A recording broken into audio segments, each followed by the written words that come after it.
Olá pessoal, sejam todos bem-vindos ao canal Espiritualista. Hoje temos uma psicografia enviada por Carlos Eduardo, sobrinho da cidade de Crato, no estado do Ceará. Vocês conhecem a história de Lampião e seu bando, mas essa carta psicografada é extremamente chocante, talvez até mais do que sua própria história em vida.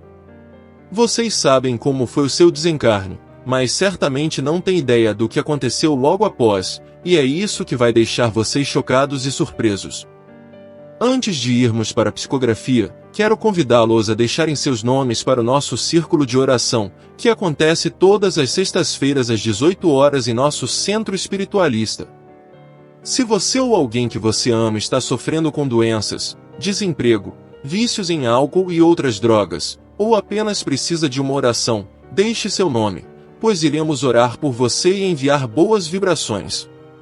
E se você ainda não está inscrito no canal, inscreva-se e deixe seu like, isso mostra o quanto nosso canal é importante para você, como forma de orientação e ajuda através de nossas mensagens. Agora, vamos à psicografia. Boa noite, senhores e senhoras. Muito obrigado por me permitirem compartilhar minha história. Meu nome é Virgulino, conhecido como Lampião na encarnação passada. Se algo que me acompanhou nessa última vida foi o ódio, a raiva dos injustos, o que acabou acontecendo comigo por tantas vezes, também fui injusto. Porém, vejam como a vida de uma pessoa sem um Deus verdadeiro pode se transformar de uma hora para outra. Nunca quis fazer o que fiz, mas a raiva me levou a agir dessa forma. Minha família levava uma vida tranquila. Meu pai, minha mãe e eu trabalhávamos fazendo artesanato. Porém, o olho grande de algumas pessoas que desejavam um pedaço de nossas terras gerou um grande conflito. Uma briga intensa se iniciou e meu pai acabou sendo morto de forma covarde. Ele era tudo para nós, e essa perda foi a gota d'água. A polícia nada fez, pois éramos pobres e ela só defendia os coronéis. Independentemente de estarem certos ou errados, a polícia estava sempre ao lado deles e nada era feito para fazer justiça. Diante dessa impotência, decidi fazer algo por conta própria. Resolvi entrar para um bando, e em um ano, a minha vingança já havia sido realizada. As atrocidades que cometi me tornaram conhecido como Lampião, o cangaceiro temido por muitos. A vida de banditismo e violência passou a fazer parte de mim, mas no fundo, eu ainda era aquele garoto que perdeu o pai injustamente. O tempo passou, e com ele vieram as consequências dos meus atos. A perseguição das autoridades e a intensificação das ações violentas me colocaram em um redemoinho de maldade. A morte e o medo eram constantes companheiros. Por mais que eu me considerasse um homem de coragem, também carregava a angústia de ter me desviado completamente do caminho que minha família trilhava. Quando assumi a liderança do meu próprio grupo, o objetivo era libertar os mais pobres das garras da polícia e dos coronéis que abusavam do poder sobre o povo. No entanto, a situação começou a se desviar quando alguns membros da população começaram a me denunciar à polícia, não porque eles queriam, mas porque também temiam as consequências. Quando eu identificava um traidor, a morte era sua sentença.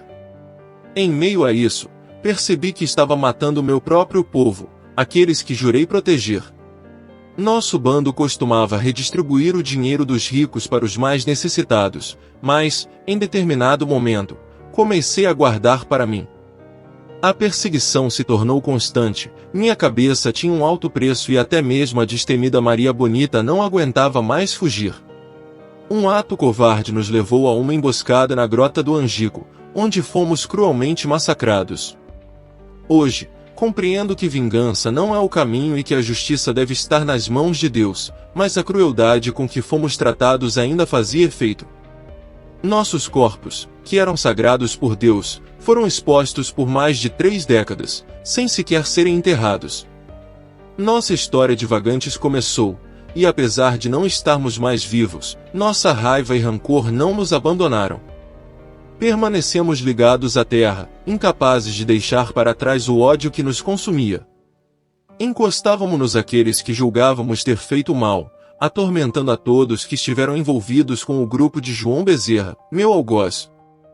Com o tempo, outros espíritos negativos se juntaram a nós, todos carregando a mesma fúria e desejo de vingança. Crescemos em número, e a negatividade que emanávamos era tanta que cidades inteiras se tornavam inabitáveis. Nossa presença atraía o caos e a decadência para aqueles que nos cercavam. Influenciamos soldados e suas famílias para a perdição, levando-os a vícios e brigas fatais, e a cada vitória, sentíamos um estranho prazer. Dentro de nosso bando, havia um soldado que em vida era um feiticeiro, e ele já tinha a habilidade de se comunicar com os espíritos. No entanto, após sua morte, todos aqueles espíritos vieram cobrá-lo. Ele foi arrastado para um destino incerto, como pagamento por seu pacto com eles. Essa experiência fez-me questionar até onde iríamos com nossa vingança. Enquanto as cidades mudavam ao nosso redor, continuávamos os mesmos, atacando e perturbando as famílias daqueles que nos prejudicaram no passado. Em meio a tudo isso, visitávamos nossos corpos abandonados, ainda sem descanso eterno. Toda vez que retornávamos a eles, a revolta se inflamava novamente. Essa rotina monótona de ódio começou a me fazer pensar em nossa existência e propósito. As mudanças à nossa volta mostravam que o mundo seguia em frente, mas estávamos presos em nosso tormento, incapazes de prosseguir. Em meio à nossa condição de espíritos vagantes, um novo capítulo se desenrolou quando passamos a ser evocados por pessoas vivas que conheciam nossas histórias e desejavam que cumpríssemos suas vontades. Alguns podiam nos ver, outros apenas nos ouvir, mas a todos nós se impôs uma conexão perversa. Essas pessoas, buscando vingança por supostas injustiças, nos convocavam para realizar ações terríveis em seu nome. Contudo, nem sempre conseguíamos cumprir seus intentos, pois eles também possuíam suas proteções espirituais, às vezes constituídas por seres tão obstinados e cruéis quanto nós. Nesse círculo vicioso de maldade, apenas eu e Maria Bonita buscávamos uma solução para nos libertarmos desse ódio, mas não sabíamos como fazê-lo. O tormento só aumentava quando começamos a sentir falta dessas trocas de energia com os vivos. Sem essas trocas, nossa força parecia minguar, e o sofrimento se arrastava, enquanto nossos corpos, abandonados e não sepultados, também decaíam em um estado de putrefação. Não havia lugar para onde ir, nem anjos nem demônios se aproximavam para levar-nos a outro plano. Parecia que estaríamos presos naquela condição para sempre. No entanto, em um momento de clareza, percebemos que nossos atos não faziam mais sentido. As gerações seguintes não tinham culpa pelos erros dos seus antepassados. Esse vislumbre de compreensão nos fez questionar o que realmente estávamos buscando ao atormentar a vida daqueles que nada tinham a ver com nossas antigas dores. Foi quando decidimos procurar por uma esperança, uma luz que nos mostrasse o caminho para encontrar a paz. E assim chegamos até Dona Maria, uma respeitada benzedeira de Juazeiro do Norte. Ela possuía um coração generoso e ajudava os outros com o pouco que tinha. Dona Maria era uma médium. Suas preces e rezas eram atendidas por diversos espíritos que, através da fé em Jesus, intercediam por ela. Numa noite, resolvemos revelar nossa angústia a ela, pedimos ajuda, então ela disse que faria uma novena a Padre Cícero, acreditando que ele poderia nos auxiliar. Maria Bonita me lembrou que havíamos conhecido esse padre e que eu havia enganando, sentia-me envergonhado e acreditava que minha esperança estava perdida, pois não sabia se ele estaria disposto a nos ajudar após meus erros no passado. Porém, Dona Maria rezou com uma fé que tocava todos nós. No 9º dia, para nossa surpresa, Padre Cícero surgiu diante de nós. Eu me senti em débito com ele, mas ele me acolheu com compaixão e bondade, abraçando a todos os presentes, incluindo Maria Bonita e Dona Maria, que, com sua capacidade mediúnica, podia ver toda a cena. Um sorriso se desenhou em seus lábios, e lágrimas escorreram de seus olhos. Padre Cícero, com sua voz serena e repleta de compaixão, revelou-nos que ainda havia esperança para cada um de nós. Deus jamais abandona seus filhos, do mais justo ao mais pecador.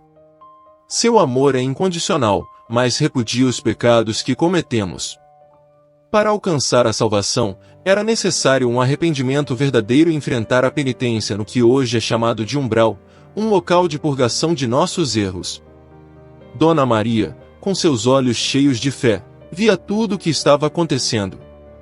Compreendia o que nos aguardava e sentia a angústia e o sofrimento que enfrentaríamos. Em meio à sua sabedoria espiritual, Dona Maria ofereceu-nos sua proteção através de suas preces e rezas.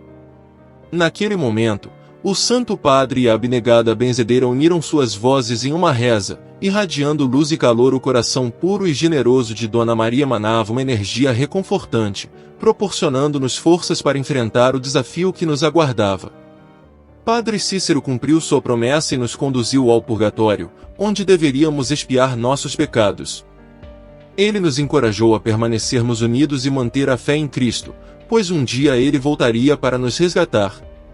Nessa caminhada de purificação, experimentamos todo o sofrimento que nossas ações passadas haviam gerado. No entanto, mesmo nas horas mais difíceis, a voz Dona Maria em oração chegava até nós, trazendo consolo e esperança. Sua dedicação incansável nos tornou capazes de persistir e fortalecer nossa fé. Entretanto, em dado momento, o silêncio das preces de Dona Maria nos entristeceu. Temíamos que ela tivesse desistido de nós ou que sua fé em nosso resgate tivesse se esgotado.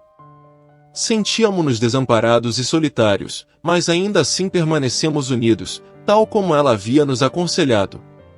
Porém, para nossa surpresa e alegria, um dia, Dona Maria retornou ao nosso encontro, acompanhada por Padre Cícero. Entendemos que ela havia desencarnado, mas sua presença ao lado do Santo Padre indicava que estava em um plano espiritual elevado e abençoado. Seu sorriso irradiava alegria e paz, e compreendemos que ela nunca nos abandonara. Abraçando-nos com carinho, ela nos assegurou que continuaria cuidando de nós. Padre Cícero confirmou que o tempo de penitência no purgatório havia sido cumprido parcialmente, mas ainda precisaríamos passar por novas experiências reencarnatórias para resgatar plenamente nossas faltas passadas. Nem sabia quando seria, mas não queria reencarnar, expressei meu receio. No entanto, Padre Cícero explicou que a reencarnação era uma etapa necessária em nossa trajetória espiritual. Parte de nós retornaria à Terra em conjunto para cumprir uma missão especial de salvar vidas e enfrentar provações. Ele prometeu estar sempre ao nosso lado, nos guiando e amparando. Assim, agora, preparamo-nos para o dia do retorno à vida terrena. Sabemos que será árduo, mas estamos mais fortes, unidos pelo amor, pela compreensão e pela fé. Padre Cícero e Dona Maria nos inspiram a seguir adiante, pois sabemos que suas bênçãos e preces serão nossas guias. Que esta carta sirva como lição para todos que a lerem. O amor de Deus é verdadeiramente para todos, independentemente de suas falhas.